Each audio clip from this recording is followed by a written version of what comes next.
गत सप्ताह मैंने भगवान और भक्त के बीच के संबंध और कबीरदास जी की जीवनी पर प्रकाश डाला था। उसी विषय को आगे की ओर अग्रसारित करते हुए मैं अपना यह वक्तव्य दे रहा हूँ। महाभारत की लड़ाई समाप्त हो गई है और नंदी रथ भगवान लगा के भगवान नंदी रथ से उतर के अर्जुन को कहते हैं कि जल्दी से उतर के आ जाओ। अर्जुन कहता है कि हमारे हाथ में गांडीव है, किस बात का भय है कि आ जाऊं। कृष्ण ने कहा कि आज तक मैंने जो कहा तुमने किया उसका अंजाम ठीक रहा ना, अतः कहता हूँ तुम चले आओ। अर्जुन जैसे ही उतरे नंदी रथ में आग लगी और आग से ख़त्म हो गया। अर्जुन भगवान कृष्ण से पूछा कि भगवान इस रहस्य को स्पष्ट कीजिए। भगवान कृष्ण ने कहा कि उस रथ पर कितने बाण भीष्म पितामह, कर्ण और द्रोणाचार्य का पड़ा हुआ था कि उसको कभी बहुत पहले ही जल जाना था, लेकिन उसके ध्वज पर हनुमान जी थे, इसलिए वो प्रभावहीन हो गया था। हनुमान जी उतर के चले गए, इसलिए उस रथ को जलना ही था। अगर तुम भी रहते तो तुम जल जाते। ये है भगवान भक्त की रक्षा कैसे करते हैं, इसका एक उदाहरण है। तो इसी तरह से महाभारत की लड़ाई 10 दिन हो गई है। भीष्म पितामह के पास दुर्योधन पहुंचता है और कहता है कि हमारे करीब करीब 50 भाई मर चुके हैं और एक भी पांडव को आप नहीं मार सके। लगता है आप मन से पांडवों की तरफ से हैं और तन से हमारे हो। भीष्म पितामह ने कहा कि अच्छा दुर्योधन, ये बताओ कि ये तुम अपनी बात बोल रहे हो या तुमको कोई सिखाया है। अगर तुम सही सही बता दोगे तो मैं भी अपना निर्णय सुना दूंगा। दुर्योधन ने कहा कि मुझको कर्ण ने यह कह के भेजा था।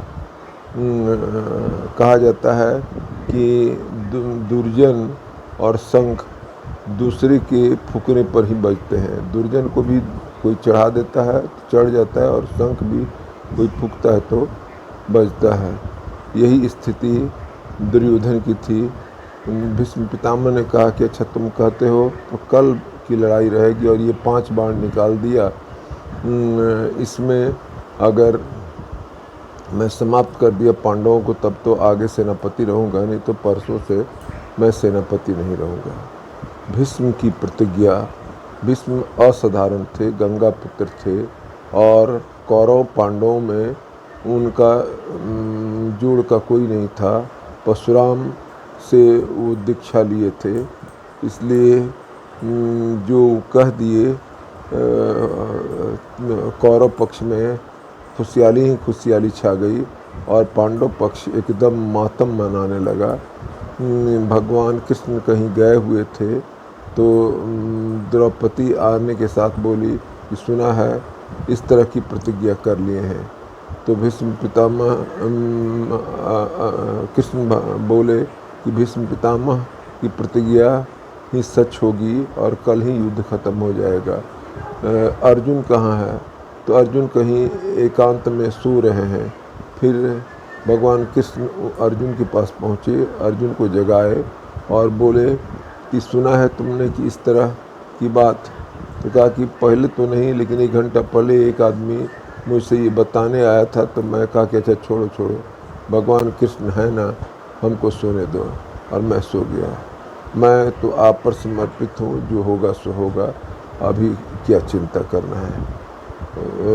सो गया। फिर भगवान कृष्ण वहाँ से चले और द्रौपदी को लेके उस समय युद्ध जो होता था सुधर्म के हिसाब से होता था। एक बार शंख बज गया तो युद्ध खत्म और उसके बाद से एक दूसरे से सब मिल सकते थे। अलग अलग शिविर था। भीष्म पितामह का शिविर एकदम अंत में था।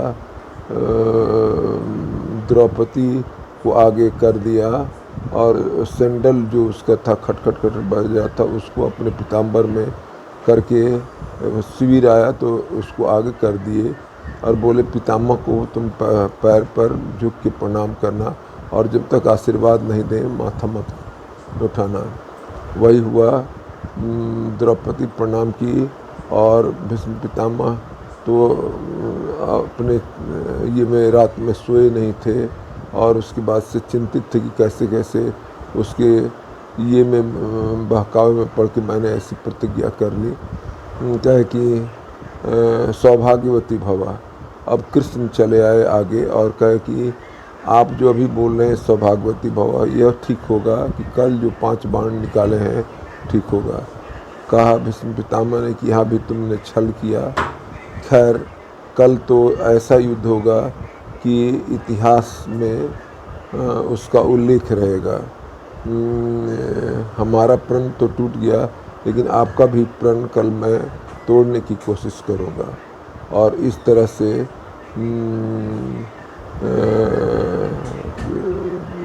द्रौपदी वापस चली आई और 10वें दिन का जो युद्ध हुआ सो अनोखा हुआ। ऐसा कर दिए भीष्म कि अर्जुन लगा त्राहिमाम करने लगा और कहा कृष्ण अब बचाइए मैं नहीं बचूंगा। जब कृष्ण देखे कि हमारा भक्त ही नहीं रहेगा तो हमारा प्राण रह के क्या होगा, उन्होंने सुदर्शन चक्र उठा लिए और जैसे ही सुदर्शन चक्र उठाए भीष्म पितामह रख दिए और अस्त्र रख दिए और छोड़ दिए। इसीलिए यह कहा जाता है कि प्रबल प्रेम के चलते उनका नियम बदलते देखा, उनका मान भले ही टल जाए लेकिन भक्त का मान न टलते देखा। ये हुआ कैसे रक्षा किए कृष्ण अर्जुन को। भक्त को हमेशा भगवान रक्षा करता है। अब है भक्त भगवान के लिए कितना समर्पित है, इसको जानने के लिए भगवान शंकर जो है सो से पार्वती जी कहते हैं कि अपने एक भक्त को दिखाइए और पार्वती जी को लेके इंद्रप्रस्थ शंकर भगवान आते हैं और महल के सिपाही से पूछते हैं कि अर्जुन कहाँ है। तो सिपाही बोलता है, पहरेदार बोलता है कि अर्जुन अभी सो रहे हैं।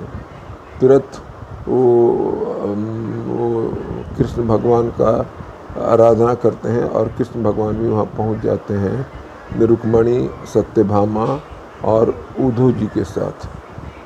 उसके बाद से जाते हैं लोग रूम में, सुभद्रा भी रहती है और इस तरह से रुक्मणी जी और सत्यभामा जी कहते हैं कि तो गजब हुआ। अर्जुन के रोम से कृष्ण निकल रहा था, सोए हुए थे तब भी। इस बात को जब ये लोग सुने और लोग भी इसी तरह से परीक्षण किए और आश्चर्यचकित हो गए। इसके बाद से जब लेट हो रहा था तो ब्रह्मा जी को शंकर भगवान ये किए, ब्रह्मा जी भी आ गए। उसके थोड़ी देर के बाद से नारद जी और सब भीतर जाके दृश्य देख के उसी में हो जाता था, इधर नहीं लौटता था। तो अंत में शंकर भगवान और पार्वती जी भी गई, वो भी इस दृश्य को देख के शंकर भगवान नृत्य करने लगे और पार्वती जी भी ये करने लगी। तो सोने के बाद भी कृष्ण अर्जुन से ये होता था। अर्जुन एक कृष्ण पर पूर्ण समर्पित थे। पूर्ण समर्पण का अर्थ होता है कि अब छोड़ दिया इस जीवन का सब भार तुम्हारे हाथों में है, जीत तुम्हारे हाथों में और हार तुम्हारे हाथों में। मुझ में तुम में बस फर्क यही, मैं नर हूँ तुम नारायण हो, मैं हूँ संसार के हाथों में, संसार तुम्हारे हाथों में। तो इस तरह की बात है। पूर्ण समर्पण यही होता है। कृष्ण भी समर्पित हैं और अर्जुन भी। यही है कि आज भी नर नारायण के रूप में कृष्ण और अर्जुन की पूजा बद्रीनाथ में होती है। तो ये है भक्त भगवान का, भक्त कहाँ भगवान की सहायता करता है और भगवान भक्त की कहाँ रक्षा करते हैं, इसका अच्छा उदाहरण। गीता में भगवान कहते हैं कि वृक्षों में मैं पीपल हूँ, तुलसी का गाछ हूँ, और अक्षर में अ हूँ, अ खत्म हो जाता है तो सब शब्द मृत हो जाता है। संख्या में 9 बोलते हैं कि 9 इसलिए कि 9 से गुना करके जोड़ किया जाए तो 9 ही होता है। उसी तरह से मैंने 9 का पहाड़ा में न वृद्धि होती है न कमी होती है। उसी तरह से भगवान भी षोडश रूप में होते हैं, एक रूप दिखलाई देते हैं। उसी तरह इसलिए उसमें कहा गया है कि मैं संख्या में 9 हूँ, और पांडवों में मैं धनंजय हूँ। धनंजय मतलब अर्जुन। इस तरह से पूजा में जाप हूँ, घोड़ा में ऐश्वर्या घोड़ा हूँ, और हाथी में ऐरावत हाथी हूँ, और कलयुग में मैं सम हूँ। तो भगवान इस तरह से भगवान और अर्जुन, नर और नारायण की पूजा बद्रीनाथ में होती है आज भी, और दोनों में संबंध बहुत अच्छा है।